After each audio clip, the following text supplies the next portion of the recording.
नमस्कार दोस्तों, मैं पत्रकार सिराज साहिल। जिस तरीके से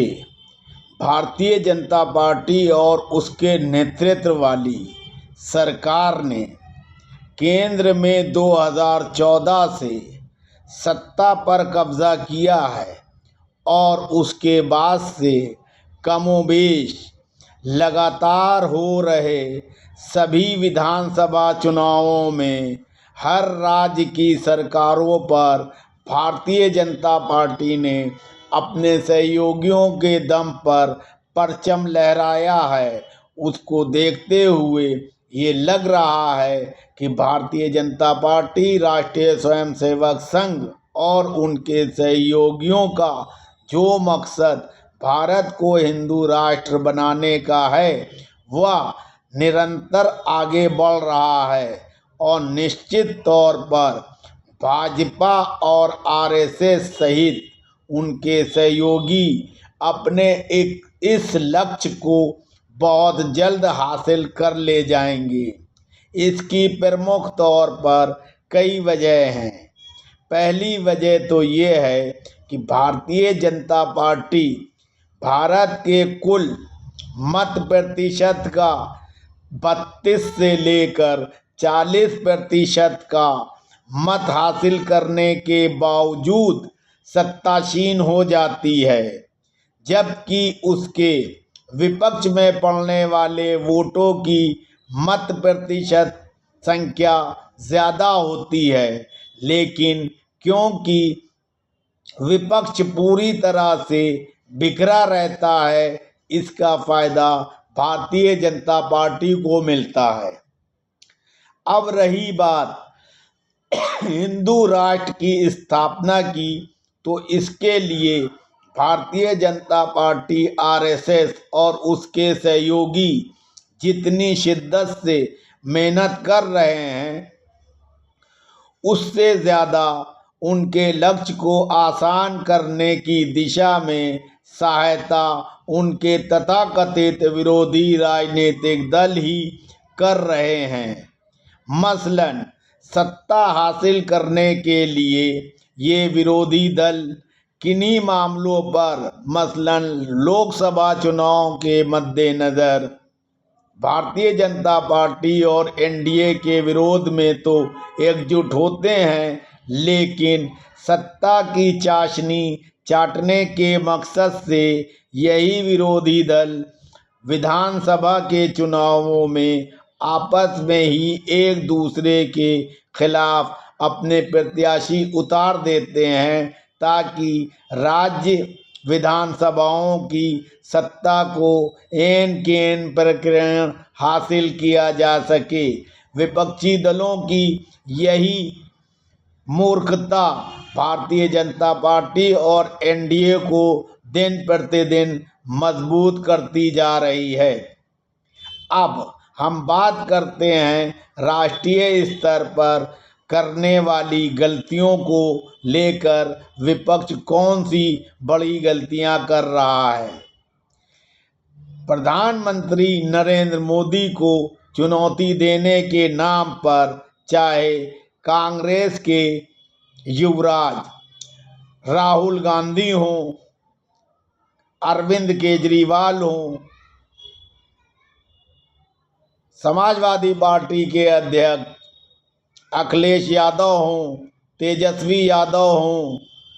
चंद्रबाबू नायडू हों, उद्धव ठाकरे हों, ममता बनर्जी हों, एमके स्टालिन हों या फिर शरद पवार हों, इस तरह के झारखंड मुक्ति मोर्चा के नेता और झारखंड के मुख्यमंत्री हेमंत सोरेन हों या उड़ीसा के पूर्व मुख्यमंत्री नवीन पटनायक हों या तेलंगाना के पूर्व मुख्यमंत्री के चंद्रशेखर राव हों या फिर आप कह लें कि असदुद्दीन ओवैसी हों, किन्हीं भी राजनीतिक दलों के मुखियाओं को देख लीजिए, ये सब भारतीय जनता पार्टी से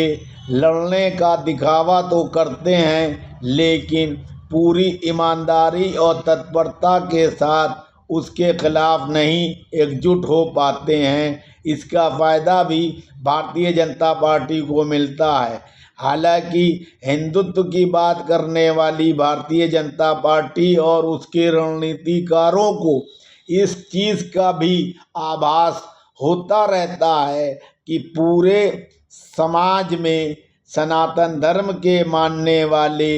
80% लोग उनकी विचारधारा या उनके साथ हरगिज़ नहीं हैं। भले ही उत्तर प्रदेश के मुख्यमंत्री योगी आदित्यनाथ अपनी चुनावी सभाओं में और रैलियों में 80-20 का नारा देते हों, लेकिन अभी भारत में वो स्थिति नहीं बन पाई है कि 80-20 के नारे को भारतीय जनता पार्टी और उसके लोग चरितार्थ कर सकें।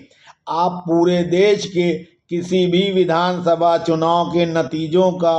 आकलन कर लें, अध्ययन कर लें, तो मत प्रतिशत में भारतीय जनता पार्टी बहुत ज़्यादा आगे निकलेगी। किसी राज्य में तो 40% से ज़्यादा उसको और उसके सहयोगियों को मिलाकर वोट हासिल नहीं हुए हैं। इसका मतलब कि आधी आबादी सनातन धर्म के मानने वालों की भारतीय जनता पार्टी और उसके सहयोगियों की कट्टरवादी विचारधारा के खिलाफ है। लेकिन ये भी सच है कि आधी आबादी हिंदुत्ववादी विचारधारा को मानने वालों की पूरी तरह से प्रधानमंत्री नरेंद्र मोदी, आरएसएस और भारतीय जनता पार्टी और उनके सहयोगियों के साथ है। इतना प्रतिशत विपक्षी दलों के साथ नहीं होता है। लेकिन इसकी वजह एक ये भी है कि इसके जिम्मेदार स्वयं विपक्षी दल हैं। अब राहुल गांधी, चंद्रशेखर रावण, असदुद्दीन ओवैसी, MK स्टालिन, उद्धव ठाकरे, शरद पवार, तेजस्वी यादव, लालू यादव, ममता बनर्जी, केजरीवाल, ये सब विपक्ष के जो प्रमुख नेता कहलाते हैं, चाहे जितनी संविधान की दुहाई दें कि संविधान खतरे में है और हम संविधान को बदलने नहीं देंगे, हम भारतीय जनता पार्टी और उनके नेतृत्व की सरकार को ये नहीं करने देंगे, वो नहीं करने देंगे, ये सब कोरी बकवास है। विपक्ष की कोई हैसियत आज के समय देश में नहीं रह गई है। प्रधानमंत्री नरेंद्र मोदी और गृह मंत्री अमित शाह जो चाहते हैं वो करते हैं। सिर्फ 40% जनता के सहयोग मिलने के बाद अब आप ये सोच सकते हैं कि जिस दिन उत्तर प्रदेश के मुख्यमंत्री योगी आदित्यनाथ के उस नारे को हिंदुत्ववादी संगठन, हिंदुत्ववादी सोच रखने वाले जनमानस ने 80 और 20 के वास्तविक रेशियो में ले आया, तो निश्चित तौर पर किसी भी कीमत पर भारत को हिंदू राष्ट्र घोषित करने से कोई नहीं रोक सकता। मैं तो यहाँ तक कहता हूँ कि अगर भारतीय जनता पार्टी और उसके सहयोगी तथा राष्ट्रीय स्वयंसेवक संघ भारत को हिंदू राष्ट्र बनाना चाहते हैं तो उसमें किसी भी तरह की देरी ना करें, बल्कि देरी करने से देश और समाज का विकास बाधित होता है और समाज में बहुत ज़्यादा वातावरण खराब होता है, जिससे सनातन धर्म के मानने वालों पर भी नकारात्मक असर पड़ता है और उनकी जान माल का खतरा भी पैदा होता है। आप किसी एक धर्म या जाति को दरकिनार करके अगर हिंदू राष्ट्र की परिकल्पना करते हैं तो ये सही नहीं होगा और ना ही हिंदुत्व के वास्तविक अर्थों को फलीभूत करने वाला निर्णय कहलाएगा। मेरा तो प्रधानमंत्री नरेंद्र मोदी और राष्ट्रीय स्वयंसेवक संघ प्रमुख मोहन भागवत जी से आह्वान है कि किसी भी कीमत पर राम राज की स्थापना के मद्देनज़र देश को हिंदू राष्ट्र घोषित करें, लेकिन निश्चित तौर पर उसमें ये ना हो कि किसी भी तरह से प्रशासनिक तौर पर, पुलिसिंग तौर पर या समाज में किसी भी मुद्दे को लेकर किसी भी मानव मात्र के खिलाफ पक्षपातपूर्ण, विद्वेषपूर्ण फैसले लिए जाएं या व्यवहार किया जाए। क्योंकि अगर प्रधानमंत्री नरेंद्र मोदी और राष्ट्रीय स्वयंसेवक संघ सहित भारतीय जनता पार्टी और उसके नेतृत्वकर्ता इस तरह का कार्य करते हैं तो निश्चित रूप से सत्य सनातन धर्म की दुहाई देकर हिंदू राष्ट्र बनाने की बात करने वालों को ईश्वर भी किसी कीमत पर माफ नहीं करेगा। इसलिए हमें किसी भी हालात में देश का माहौल खराब करने वाले माहौल को निर्मित होने से रोकना चाहिए और हर हाल में भारत को एक विकसित राष्ट्र बनाने की दिशा में कार्य करना चाहिए। इसके लिए चाहे हमें भारत को पहले हिंदू राष्ट्र बनाएं और या विकसित देश का तमगा हासिल करने के बाद बनाएं, कोई फर्क नहीं पड़ता। मैं तो ये कहता हूँ कि जल्द से जल्द अगर भारत को हिंदू राष्ट्र बनाया जाता है और यहाँ के सभी लोगों को, चाहे वो अल्पसंख्यक हों, आदिवासी हों, दलित हों, पिछड़े हों, अति पिछड़े हों, बुद्ध हों, जैन हों, सिख हों, ईसाई हों, पारसी हों, सभी को समान रूप से अपने धर्म, संस्कृति और आचरण को निभाने का मौका दिया जाता है। तो इस तरह के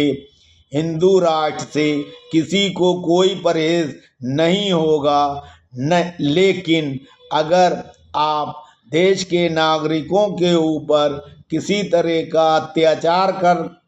राम राज की बात करते हो तो ये एक तरह का ढकोसला साबित होगा, जिसके लिए आप लोग स्वयं दोषी होंगे। इसलिए ऐसा क्रियाकलाप करने से हमारी केंद्र सरकार और राज्य सरकारों को बाज आना चाहिए और निश्चित तौर पर एक सर्वदलीय बैठक बुलाकर ऐसा माहौल निर्मित करना चाहिए जिससे देश का विकास बाधित ना हो। आपसी समन्वय के दम पर चीज़ों को किया जा सके और हमारे देश में किसी तरह की अफरा तफरी ना पैदा हो और लोग अपना जीवन शांतिपूर्ण तरीके से निर्वहन कर सकें।